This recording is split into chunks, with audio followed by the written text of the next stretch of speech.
O Café com Pois Notícia. bem, hoje na cidade de Formosa não se fala em outro assunto. O Ministério Público de Goiás, capitaneados pelo promotor de justiça Douglas Chiguri, esteve à frente de uma operação na qual participou a Polícia Civil, capitaneados pelo delegado Zé Antônio. E nessa operação, intitulada como Krypton, teve aí várias buscas e apreensões em residências de formosenses bastante conhecidos, que inclusive, segundo o Ministério Público, estão numa linha de investigação de um desvio de uma cooperativa aqui na cidade de Formosa, de recursos e também de indicações de apadrinhamentos políticos. O promotor de justiça, inclusive, indiciou ou esteve na Câmara Municipal também com suspeitas do atual presidente da Câmara, o vereador Nema. E para participar agora ao vivo, por vídeo com a gente, o promotor de justiça que esteve à frente, Dr. Douglas Chiguri, vai falar com a Lance FM, com os nossos telespectadores e também com os nossos ouvintes. Dr. Douglas, satisfação em recebê-lo aqui na tarde de segunda-feira. Muito obrigado por a sua atenção. Seja bem-vindo. Obrigado, Fábio. É uma satisfação da minha parte estar aqui falando com você, com os ouvintes e os telespectadores da Lance, prestando contas para a comunidade de Formosa de mais essa operação realizada pelo Ministério Público com apoio da Polícia Civil na data de hoje. Pois bem, a sociedade de Formosa foi surpresa porque nós já havíamos acompanhado a primeira fase dessa operação que o senhor está à frente e a gente inclusive já teve noticiamos aqui na rádio sentenças para alguns dos investigados em primeira instância e agora tem o desenrolar, o desdobrar de uma segunda fase. O que teve de novidade nessa segunda fase, senhor promotor de justiça? Bom, dentro da estratégia que foi traçada pelo Ministério Público nessa investigação desde o início, como você bem lembrou, Fábio, já existe uma decisão judicial, uma sentença condenatória, condenando a apenas de 3 a 5 anos de detenção e também a reparação dos danos, dos prejuízos causados aos cofres públicos, proferida recentemente, em julho ainda desse ano, 2021, que é um desdobramento da Operação Treblinka, que teve início em 2019. Eu me recordo que vocês da Lance noticiaram, cobriram essa operação também à época, e naquela época ficou identificado que o município, se valendo de uma brecha na legislação de licitações, contratou com dispensa de licitação uma cooperativa, a Cooperativa Recicla, e por meio dessa cooperativa, de forma ilegal,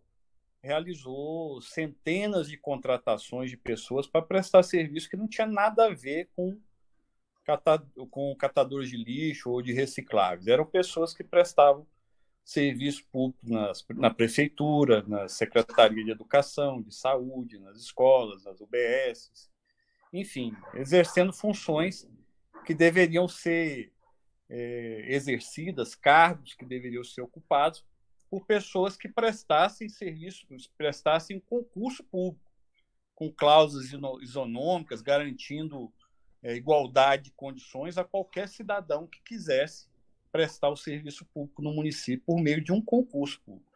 Essas pessoas foram condenadas, então, o Judiciário reconheceu, ao menos em primeira instância, é claro, cabe recurso para o Tribunal de Justiça, mas reconheceu a ilegalidade dessas contratações. E então o Ministério Público partiu para a segunda fase da operação, já com esse decreto condenatório, reconhecendo a ilicitude, a ilegalidade das contratações. Essa segunda fase da Operação Krypton tem o objetivo de buscar responsabilizar aqueles agentes políticos que se valeram do esquema também. Porque essas pessoas que eram colocadas para trabalhar na prefeitura via cooperativa, elas foram indicadas.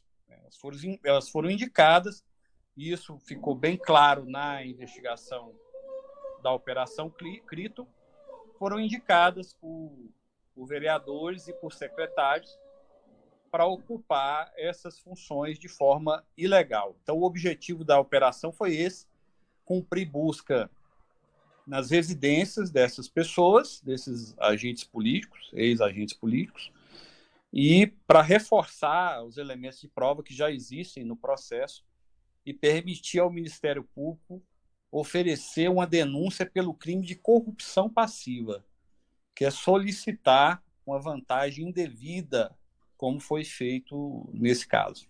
Promotor, são 12:07, nós estamos ao vivo. Uma das coisas que nós não entendemos hoje da bancada, nós conversamos com o senhor ao vivo no meio da operação e queremos até agradecer, né, pela disponibilidade, é porque o presidente Nema aparece. Porque me parece que toda a linha da investigação era de gestões passadas, da gestão do Pedro Ivo, da gestão do Itamar Barreto e de vereadores também, ex-vereadores. O único atual vereador é o presidente da Câmara, inclusive com busca e apreensões na sua própria residência, na manhã de hoje.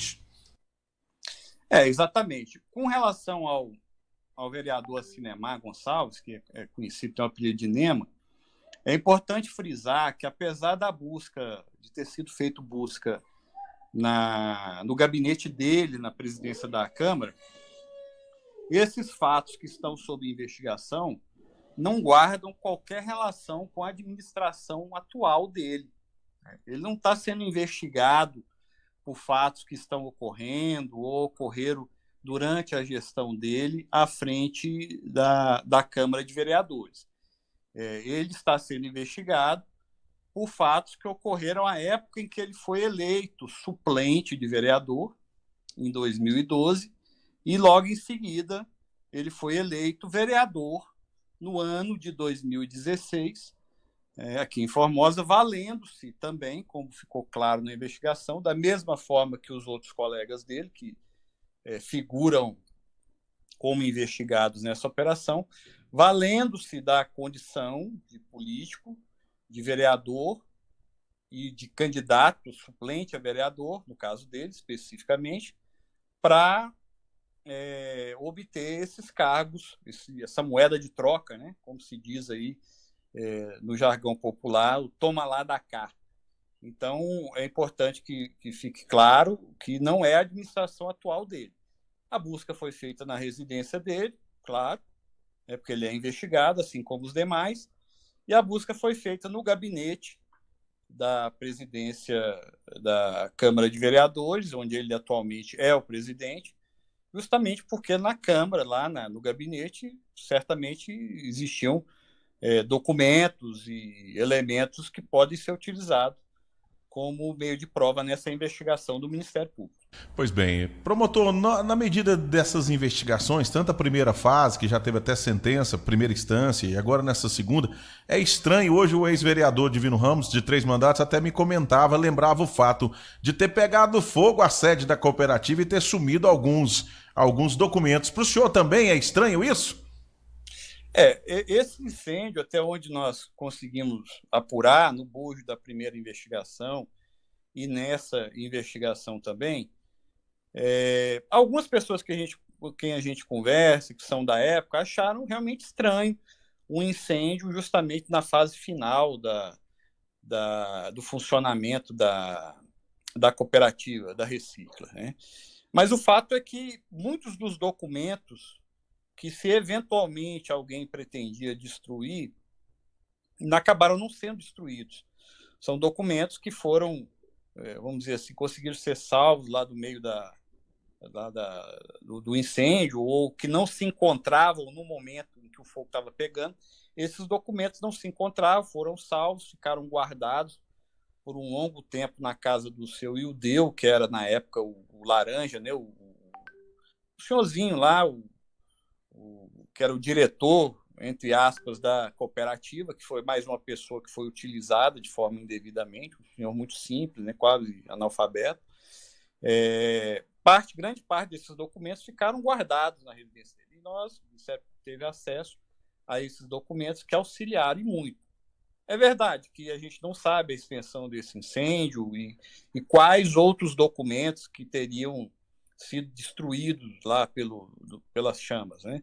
E talvez até houvesse documentos que permitissem uma terceira ou uma quarta fase da Operação Treblinka. Mas o fato é que, com o que a gente teve, né, e dado aí o tempo do ocorrido, nós estamos falando aí de 2016 e hoje nós estamos em 2021, então esse tempo acaba trazendo um prejuízo também para as apurações, isso é natural, Mas, considerando todas essas dificuldades que nós enfrentamos, eu considero, o Ministério Público acredita que foram investigações bem-sucedidas, né, que conseguiram esclarecer, ou pelo menos jogar um pouco de luz nesse período obscuro e tenebroso da administração pública em Formosa. Promotor, 12h13. Se o senhor não quiser confirmar, fica à vontade. Agora, o senhor como entrevistado é de repórter, não é de entrevistador, é de repórter para o promotor. A gente tem uma informação extra aqui que teve uma delação premiada nesse período aí. Procede, está no rumo, é por isso mais uma fase ou não? Não, ainda não. Ainda não tem nenhuma delação premiada a respeito desse fato. Em si não tem, mas é possível surgir, né? Até mesmo as pessoas que já foram condenadas, a legislação brasileira hoje é uma legislação nesse aspecto bem avançado. Eu peço até desculpa pelo barulho aí, não sei se vocês estão captando, mas é que estão fazendo uns buracos aqui em casa. Estamos captando.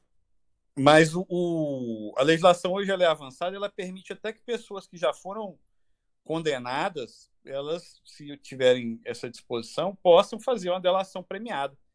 E quem sabe, né, nós não conseguimos aí algum desses agentes disponíveis a fazer essa delação, tem que ser algo espontâneo, né? Nós estamos de portas abertas aqui, bem receptivos, para caso algum deles queira ajudar, né, queira colaborar e trazer mais informações, todas elas vão ser muito bem-vindas, inclusive, quem sabe, para uma outra fase dessa investigação. Mas são muitas investigações, viu, Fábio? Esse fato é um fato antigo, né? Um fato de 2016. Mas como estava pendente e o momento era bastante oportuno ainda para a investigação, ele foi concluído, para não deixar nenhuma pendência para trás. Agora, claro, tem outras investigações, fatos mais recentes e outros desvios, que o Ministério Público também está atento. Inclusive fatos contemporâneos. Por isso que é importante contar sempre com a colaboração de vocês, da imprensa e da população em geral, do formosense, que em sua imensa maioria é de pessoas honestas, trabalhadoras, né, para que essas pessoas colaborem, para que o Ministério Público não fique só, como eu disse mais cedo, correndo atrás da linguiça, né, é um cachorro correndo atrás da linguiça. Nós queremos nos antecipar aos fatos, não ficar simplesmente reprimindo fatos que já aconteceram no passado, ainda no passado recente. Mas, para isso, a gente precisa de informação, de ajuda, de apoio, de colaboração, e as pessoas que estiverem dispostas a ajudar podem ficar bastante tranquilas que o sigilo é totalmente preservado, ninguém jamais vai saber de onde veio a informação que vai apoiar alguma investigação do Ministério Público. Muito bem, nós estamos com um ouvinte aqui, o Cirilo, perguntando para o senhor o seguinte: o município vem sendo penalizado, pagando indenizações pelos erros dessas contratações. Esses recursos que foi bloqueado voltará aos cofres públicos para repor esses gastos que o município está tendo e principalmente esse desgaste, porque haja visto que operações como essa traz um desgaste para o município, para a imagem da cidade. Mas o intuito do Ministério Público é justamente esse: repor aquilo que supostamente foi desviado do erário público. Excelente, muito boa pergunta, muito oportuna a pergunta do Cirilo.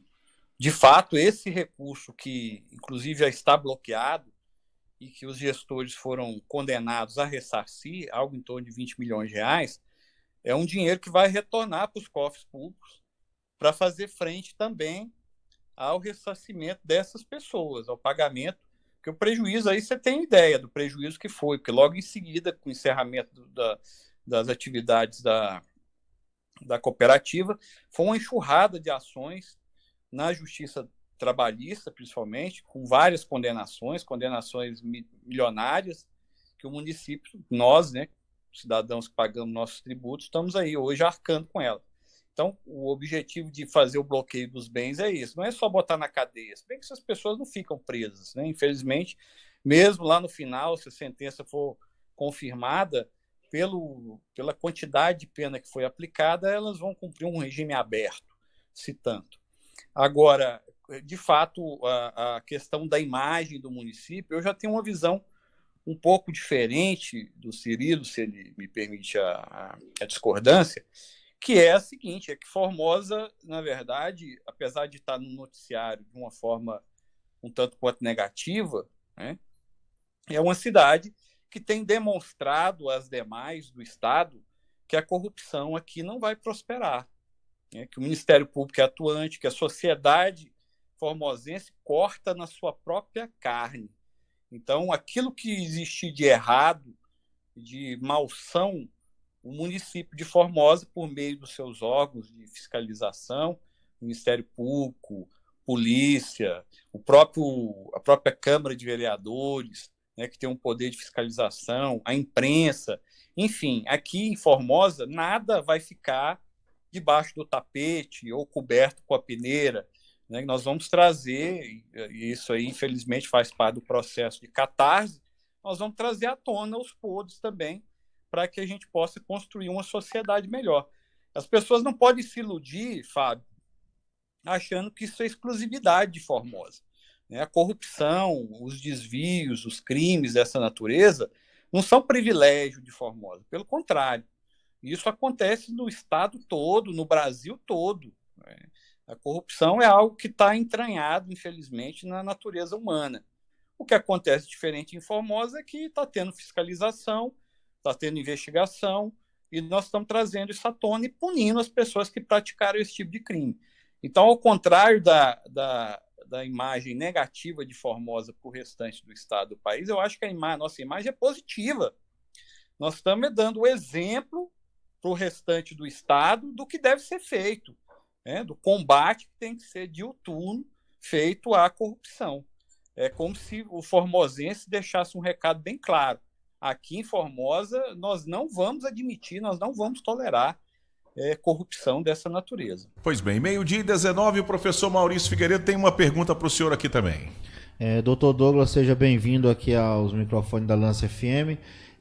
Em relação às investigações nesse período de pandemia, a pandemia atrapalhou as investigações ou as investigações continuaram no seu caminho normal ou atrasou apenas algumas etapas que poderiam ter sido antecipadas e só atrasou um pouquinho as etapas e não a investigação? Obrigado pela pergunta, professor Maurício, prazer falar com o senhor aí também. De fato, a pandemia atrapalhou a vida de todos nós, né, de uma forma geral. Todas as instituições, é difícil imaginar um órgão, uma instituição, até uma pessoa, uma família que não foi afetada em maior ou menor grau pela pandemia. Eu diria que no início, talvez, ela tenha sido mais paralisante. As instituições elas ficaram assim, um pouco receosas, né, houve várias suspensões de funcionamento, o que é plenamente compreensível, né? Ver a prefeitura, às vezes, fechava, a própria Câmara, o Ministério Público, o Judiciário. Surgiu 2 casos aqui, então, para evitar que houvesse proliferação, suspendia o funcionamento, a gente ficava fazendo trabalho remoto, o Ministério Público não parou, o Judiciário também não parou, só que nós ficamos limitados às audiências que eram feitas de forma remota. A produtividade do Ministério Público e do Judiciário, inclusive, foram até muito maiores, porque você não frustrava as audiências. A pessoa está em casa, hoje você tem um celular, nós estamos aqui, eu estou aqui em casa com o smartphone conversando com vocês aí do estúdio. Então, esse tipo de trabalho, eu acho que ele foi até incrementado, ele melhorou. Agora, de fato, as investigações, elas exigem algumas atividades que tem que ser presencial, não adianta, você não consegue fazer de forma virtual. Alguns levantamentos, algumas análises, né? A própria busca e apreensão, por exemplo, é um serviço que tem que ser feito em campo. E esse ficou realmente prejudicado, atrapalhou, sim, né, o trabalho, mas aos poucos a gente vai retomando com todos os cuidados que essa pandemia ainda exige, né, que nós temos que ter todos esses cuidados aí sanitários e tal, para compatibilizar uma coisa com a outra, né? Uma coisa não pode ficar prejudicada pela outra. Promotor, a gente sabe que foram vários os endereços, mas para finalizar da minha parte, nesse momento de busca e apreensão, deu para avaliar se já pegou elementos novos que o senhor precisava para uma sequência aí de investigações e uma sequência de operações? Sim, Fábio, Por enquanto, ainda é um pouco prematuro a gente antecipar alguma coisa, porque majoritariamente foram apreendidos equipamentos eletrônicos. Nós estamos falando de computadores, celulares, pendrive, HD, laptop. E esse material, antes mesmo de ser analisado pelo Ministério Público, tem que ser feito uma cópia, que a gente chama de espelhamento. Então, não é feita nenhuma análise preliminar do material, esse material ele é todo encaminhado, vai ser encaminhado agora essa semana ainda lá para o setor de inteligência do MP. Lá ele vai ser feita uma cópia fidedigna de tudo que consta dentro dele, e a partir daí, dessa cópia, é que nós vamos fazer a análise do conteúdo de cada equipamento desse, para ver no que contribui para os elementos de prova que nós já disponibilizamos. Nós já temos muitos elementos de prova, já temos provas documentais, provas testemunhais, né? As provas que nós estamos procurando nessa busca são provas complementares ao que já existe no procedimento de investigação do Ministério Público. Quero agradecer o senhor imensamente, promotor de justiça, Dr. Douglas Chiguri, pela participação ao vivo aqui. Nossa audiência aumentou consideravelmente nessa tarde de segunda-feira nas plataformas digitais. Muito obrigado, senhor. Fica com Deus. Eu que agradeço, Fábio. É uma satisfação sempre falar com vocês. E digo sempre que é uma obrigação do parte do Ministério Público, é um dever nosso, né, de transparência, de publicidade, levar as informações para as pessoas, para os cidadãos de Formosa, que, em última instância, são os destinatários do nosso trabalho. Um grande abraço e uma boa tarde a todos.